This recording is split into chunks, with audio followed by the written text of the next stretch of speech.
Vanakkam. I am pretty much awed in such august company. Well, to all the datos, datins, ladies and gentlemen, must forgive me because I've been speaking for the last 5 days. We just had a convention in town, so my voice is kind of giving up on me. However, I'm going to give it my best shot, as it were, and we'll see how that goes along. If I may just cut to the point of this conference, which is essentially the pursuit of excellence. I'm, first of all, very much in awe of Dato' Ambiga. She basically exemplifies, she personifies what we can all hope to be. All of you out there, basically, and myself, someone who's a towering strength, who has taken on a lot of travails and stands here amongst us today to show that it can be done. Now, before I begin, I would like to say that I am Malaysian and I'm very proud of being Malaysian, but I'm also Indian.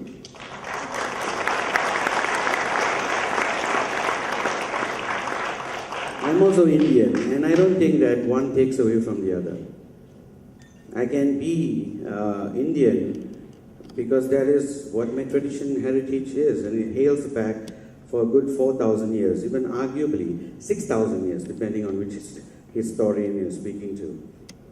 Having said that, I think it's important to recognize who we are as Indians before we start looking at what we're going to be pursuing.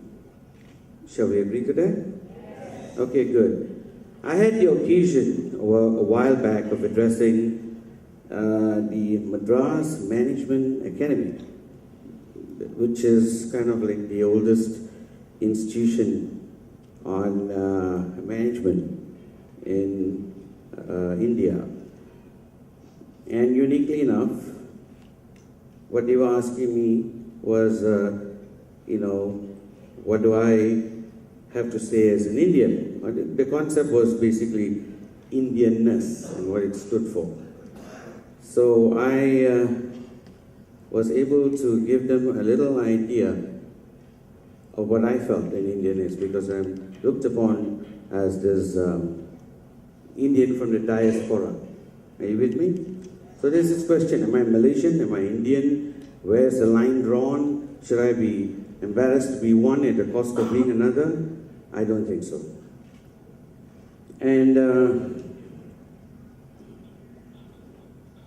sorry. Let me just give you the excerpt of a little bit of the speech, the closing part of the speech where I was addressing them. And I said, I felt very much an Indian, even if that meant, being a Malaysian as well. And perhaps we can pick it up from there. I said, Indianness is a spirit, and it lends itself to a myriad of interpretations, from banal inanities to world-class achievements. But the essence of the spirit is captured in the lyric. This is a Hindi song that is sung all over India to speak of their nationalism, and it's beautiful. It's basically Sare Jahan Se Acha Hindustan Hamara, which means whoever you are, whatever you do, wherever you are, be proud to be Indian. The wars of today are won and lost long before a single shot is even fired. The real power today is economic strength. Iran, Afghanistan, Kuwait and the like had been lost long before the advent of troops even.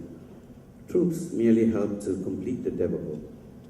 The mighty Soviet Union has fallen with its numerous satellite states without a single shot being fired, as did the monolithical Berlin Wall. Whatever happened to the impenetrable Iron Curtain today?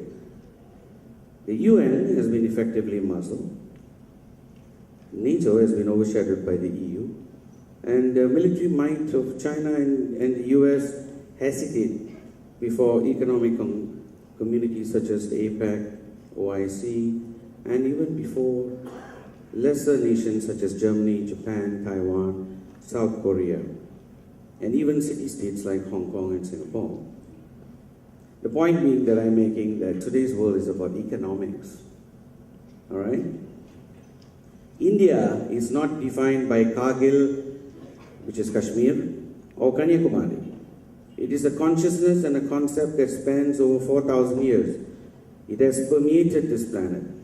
We as Indians are felt, but not feared, in distant lands, stretching from the Pacific Isles to Poland, from Jamaica to Japan. We have won our victories not in the battlefields of blood and gore, but rather in the minds and hearts of men. Our supposed assault weapons uniquely have been embodied in part in our music, in our culture, in our creative arts, in our philosophy, and our spirituality. It is yoga and Ayurveda that has permeated the planet to all four corners of it. This heritage is embodied in our spirit. Our key strategic weapon, if you need to know, is the oneness of man as envisioned by Gandhi himself. Colorless, classless, casteless, creedless, and countryless. The skirmishes have actually begun long ago as the first Indians left the motherland to settle in different corners of the world. Let this battle be engaged, for we shall prevail. This is our millennium. This, ladies and gentlemen, is India, and therefore I am Indian.